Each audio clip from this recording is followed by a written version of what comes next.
Siyakuthokozela ukukhuluma nawe. uNkulunkulu akakulonde kubusise, uphile uphumelele. Ukukodwa sicela kuwena ukusubscribe, ukulike, uba imember ye-channel, ubheke wonke amavidiyo nesiwenzayo, ukuthi ufone ngo-9 ekuseni till 5 ntambama kuphela, ukuthi ungawasendisa WhatsApp, ungawasendisa ama-SMS. Mawenze njalo, mina nawe siyozwana. Umoya wami uyothokoza kakhulu. Sibheka la udaba olukaSifiso Shabangu, Sifiso Shabangu uthi amen pastor.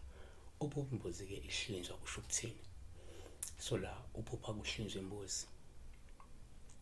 So uma kuhlinzwa imbuzi, ungaphupha kuhlinzwa imbuzi ebovu, ungaphupha kuhlinzwa imbuzi emnyama, ungaphupha kuhlinzwa imbuzi emhlophe, ungaphupha kuhlinzwa imbuzi emabalabala. Lokho kungabe kukuveza ukuthi imbuzi kubalulekile ukuthi uyisebenzise uma wenza lokho osukwenza. Kufuna usebenzise leyo mbuzi leyo osuke uyibonile.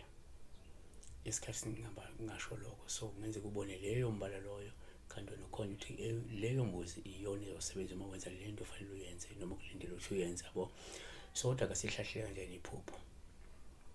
Number 1, uma uphupha imbuzi kuwuphawu luhluma ihlinzwa, lusho ukuthi kudingeka uhlabe imbuzi kwenziwe isithebe, noma-ke lungasho ukuthi kungenzeka kudingeka uhlabe imbuzi kwenziwe isithebe samathongo, samadlozi, noma omunye angathi seyidalwa zakho, yabona. 2, kungenzeka uphuphe futhi la imbuzi isikuthele njengophawu luhluma ihlinzwa, olungasho ukuthi kungenzeka isidalwa sakho, ithongo lakho, noma idlozi lakho, kuzosho ukuthi usenzele ibigama lilambile futhi lifuna uhlabe kungekudala. Futhi kungaya ngalokuthi wena ubheka ngokwedlozi noma lento ibheka ngokwesidalwa noma ibheka ngokwethongo. Okungenzeka leyo mimoya leyo iyimoya elambile ngokwesintu edinga ukuthi wena uhlabe kungekudala, yabona. 3, omunye angayibheka kanje, angathi ngesikhathi uphupha imbuzi kungaba uphawu oluhle uma ihlinzwa, ngoba lungakhomba la ukuthi ukhonjiswa wena umbala wembuzi okumele uyisebenzise uma wenza lo msebenzi noma lesithebe. Ngoba kungenzeka vele kukhona umsebenzi ohleli ukwenza.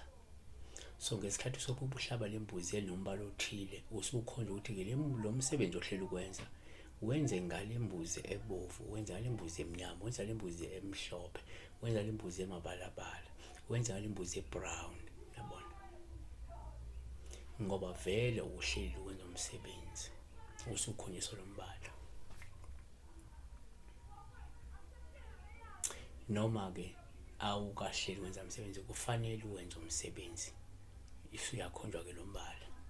Asivale ngokuthi number 4, omunye angayibheka nje ukuthi uma uphupha la imbuzi kuwuphawu luhluma ihlinzwa olungakhomba ukuthi kumele usukume noma wenze inhlambuluko edingekayo uma ukuthi awugezwanga wena ngemva kokushona. Ngoba omunye lingavela ngoba lo muntu kunalento yokuthi usengakagezwa, so lo muntu kufuneke ebesenza lento eyihlambo, eyinhlambuluko edingakalayo ngoba washonelwa noma kwashonwa kwagcina engahlanjululiwe, lo muntu engahlanjululiwe, yabona.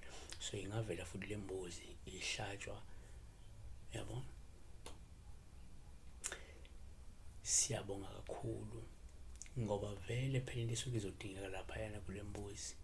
Kwabanye ikakhulukazi kuyaye kudingeka inyongo, mhlawumbe nezinye icubu, mhlawumbe isiphandla, mhlawumbe nani. So uyabona-ke ake benze isiphakudla kaphaka, hlaba umuntu ukuze kuzokipha leso kube isiphakudla, isiphandla, faka isiphandla noma enze lo msebenzi odingakalayo. Kodwa imbuzi isuke isa-associate nomsebenzi wesintu okufanele wenziwe noma osuke uzokwenziwa wedalwa njalo njalo. Siyabonga kakhulu, uNkulunkulu akulona ibusisa.